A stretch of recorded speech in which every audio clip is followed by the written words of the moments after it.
दो news only views पर आज हमारे साथ हैं नगर निगम के पूर्व नेता प्रतिपक्ष राजेश सोनकर जी। राजेश भाई, नगर निगम के मुद्दों पे हमेशा बात होती है, शहर में बहुत सारे मुद्दों पे ये चर्चा होती है। सफाई व्यवस्था हो, स्वास्थ्य सेवाएं हो और प्रकाश व्यवस्था हो। क्या लगता है कि इस नगर निगम में जो व्यवस्थाएं हैं उनको लेके आपके मन में क्या आ रहा है?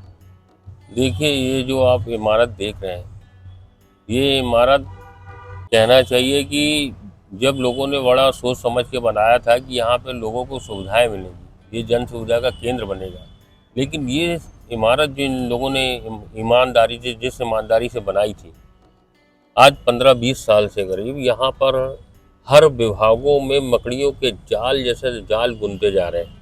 चाहे वो सफाई का मामला हो, कि सफाई में आप देख लीजिए, अगर हम जब तक इन भ्रष्टाचारियों को, कि अगर एक वार्ड में अगर 60 लेबर है, 80 लेबर है, तो मुश्किल से 15 या 20 लेबर पहुंचती है। सारा पैसा नीचे से लेकर ऊपर तक बंटता है। ये सारे लोगों को, इवन मैं बोलता हूँ जो यहाँ के बड़े प्रशासनिक अधिकारी हैं उनको भी मालूम रहता है, उनके भी सारे महीने बंधे रहते हैं।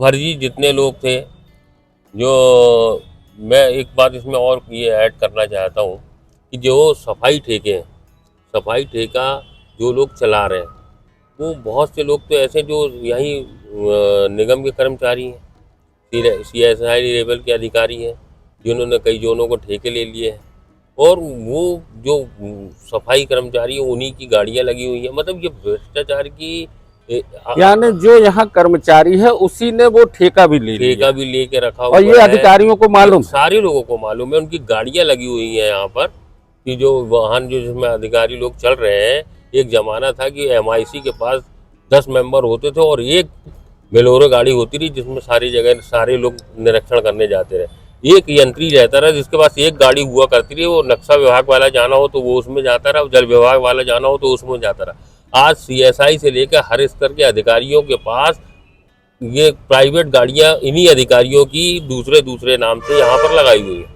ये एक मामूली सा भ्रष्टाचार बता रहा हूँ। उसके बाद अगर आप सोचें कि ईमानदारी की बात करें, तो मैं ये कहना चाहता हूँ कि यहाँ जितने भी, मैं जनप्रतिनिधियों को तो कुछ कहना नहीं चाहता कि भाई आँख मूंद के सारे लोग बैठे हुए हैं। हम बोल रहे हैं आप एक दिन कुंभ चल ही रहा है, तो कुंभ में कम से कम ये पाप का नाश करने के लिए निकल जाए। वहाँ हर जगह हर जो जागरूक नागरिक है उनसे भी मेरी अपील है कि आप जब वहाँ पर देखें कि गिनतियाँ कितनी हो रही है, कि अगर 80 लेबर है तो आई कितनी है। तो ये सारी चीज़ों से जब हम जबलपुर को नंबर 1 बना पाएंगे। अच्छा, दूसरी बात हम जो कहना चाह रहे हैं, ये सारी जो आपने भ्रष्टाचार की बात की, कांग्रेस यहाँ पे विपक्ष में है पार्षद, तो वो इन मुद्दों को उठाते क्यों नहीं? देखिए, सदने हो तो मुद्दे उठे। सदन के बाहर पैरेलल सदन लगाई कांग्रेस पार्षद दल ने। कांग्रेस पार्षद दल ने अभी सारे जोनों में मटके फोड़े, और जो 90-90 लाख रुपए का उनका बजट है, उनके 30 लाख रुपए के काम नहीं होने पाए। और ये साल एंडिंग आने वाली है मार्च। तो मैं ये बता रहा हूँ कि कांग्रेस पार्षद तो अपने स्तर पर मुद्दे उठा रहे हैं, भ्रष्टाचार के भी मुद्दे उठा रहे हैं, लेकिन जहाँ उठाना है उचित स्थान पे, उस स्थान की अगर मीटिंग नहीं होगी तो पार्षद कहाँ अपना मत्था फोड़ेगा। अच्छा, सफाई व्यवस्था को लेके जो सर्वे होता है उसमें जबलपुर का नंबर इसीलिए नहीं लग पाता क्या? मैं एक बात आपको बोल दूं, अगर 1 महीने के लिए सारे लोग ईमानदार हो जाएं, नगर निगम के कर्मचारी से लेके अधिकारी तक, इवन प्रशासनिक अधिकारी जो बड़े ओहदे पर बैठे हैं यहाँ, अगर वो 1 महीने के लिए अगर भ्रष्टाचार बंद कर दें तो इंदौर पिछड़ जाएगा और जबलपुर पहले नंबर पर आएगा। और मैं तो ये कहना चाहता हूँ आपके चैनल के माध्यम से कि जितने भी अधिकारी यहाँ बड़े, जो मगरमच्छ शुरू से आज इतने सालों से एक एक सीट पर अपने बैठे रहे, जो वहाँ से टस से मस नहीं हुए, इन सारे लोगों की जो है अभी और जो जा चुके हैं यहाँ से, इन लोगों की अगर जांच करा ली जाए ना, तो सौरभ जो RTO वाला कौन शर्मा पकड़ा गया है, उसके जैसे कई खजांची मिलेंगे यहाँ। तो मतलब इतना ज़्यादा भ्रष्टाचार है यहाँ कि मतलब अंधे बोलते हैं, लंगड़े चलते हैं, बहरे सुनते हैं, इस टाइप का कार्यक्रम है।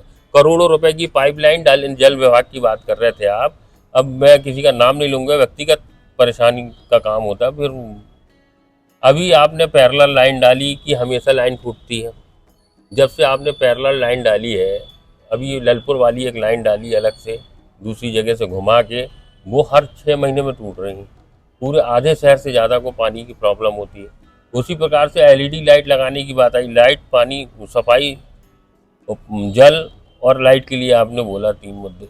लाइट के मामले में इन्होंने बोला कि भाई ये एलईडी लाइट हम इतने करोड़ों रुपए की खरीद रहे हैं, पहले से भी खरीदती गई, वो पुरानी लाइटें निकली वो कहाँ गई? और जो करोड़ों रुपए की लाइट खरीदी, जिससे आपने बोला कि नगर निगम का वित्तीय भार कम होगा, बिजली का बिल जो है वो आधे से भी कम हो जाएगा, क्योंकि हम एलईडी लाइट का उपयोग कर रहे हैं। 60 वाट, 40 वाट, 30 वाट की लाइटें लगा रहे हैं। तो वो जो पैसे बचे या जिनसे करोड़ों रुपए की, अरबों रुपए की खरीदियां हुई, और मैं तो ये कहना चाहता हूँ कि यहाँ पर जो प्रशासनिक अधिकारी आए बड़े, तो वो तो अपने साथ साथ ठेकेदारों को लेके आते थे, चाहे वो धौलपुरी पत्थर लगे हों, चाहे यहाँ के जितने बड़े बड़े चलिए, आपने अधिकारी बहुत थे। अच्छी बात की कि अभी जो अपना उमा घाट है वहाँ पे बहुत अच्छी व्यवस्थाएं की गई थी, धौलपुरी पत्थर लगा के वो घाट को सुंदर बनाया गया था। आज वहाँ स्थिति क्या है? आज आप खुद जाकर देख लीजिए। मैं तो खैर रोज नर्मदा दर्शन के लिए जाता हूँ, तो वो धौलपुरी पत्थर के जो डोम बनाए थे, ये बनाया, छतरी बनाया, वो सब अतरी छतरी लापता हो गई हैं। कहीं कुछ पड़ा है, कहीं कुछ पड़ा है, पूरा टूट गया। हम लोगों ने पहले भी इसका बहुत विरोध किया था कि भाई जिन जगहों पर चलने की स्थिति नहीं है उन जगहों को ठीक किया जाए। घाट तो सुंदर बनाना ही चाहिए, सारी चीज़ें बनाने चाहिए, लेकिन उसको ईमानदारी से अगर काम हुआ होता तो ये दुर्दशा नहीं होती। आज क्या स्थिति है कि वहाँ पर, एक थोड़ा सा टॉपिक चेंज कर रहा हूँ मैं, कि वहाँ पे इतने नशेड़ी, गुंडे, बदमाश, कहाँ के आपराधिक तत्व जो वहाँ पर पूरे भिक्षुक के रूप में रात में दुनिया भर के दंड-फंद होते हैं। और उसको तो मैं समझता हूँ कि 2 चीज़ों की वहाँ पे फ्री जोन कर देना चाहिए, एक गांजे का और दूसरी शराब की। ये नर्मदा में जो बोले 5 किलोमीटर तक शराब दुकानें नहीं रहेंगी, गांजा नहीं बिकेगा, ये नहीं होगा, वो नहीं होगा, वहाँ पूरी धुनकी लगाए रहते हैं। मतलब कोई साधु संत की बात नहीं कर रहा हूँ, ये आम भिक्षुक लोगों की बात कर रहा हूँ। कहाँ से आए, अपराधी हैं, कौन है, किसी को नहीं मालूम।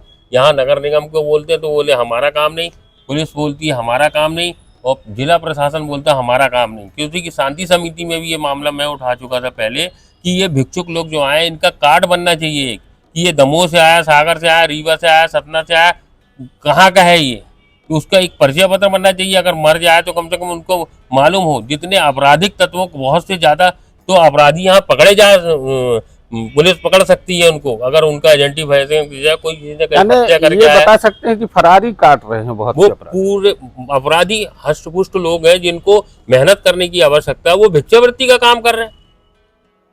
महिलाएं दोस्तों, हों, बच्चे हों, सारे लोग। मुद्दे बहुत सारे हैं शहर के।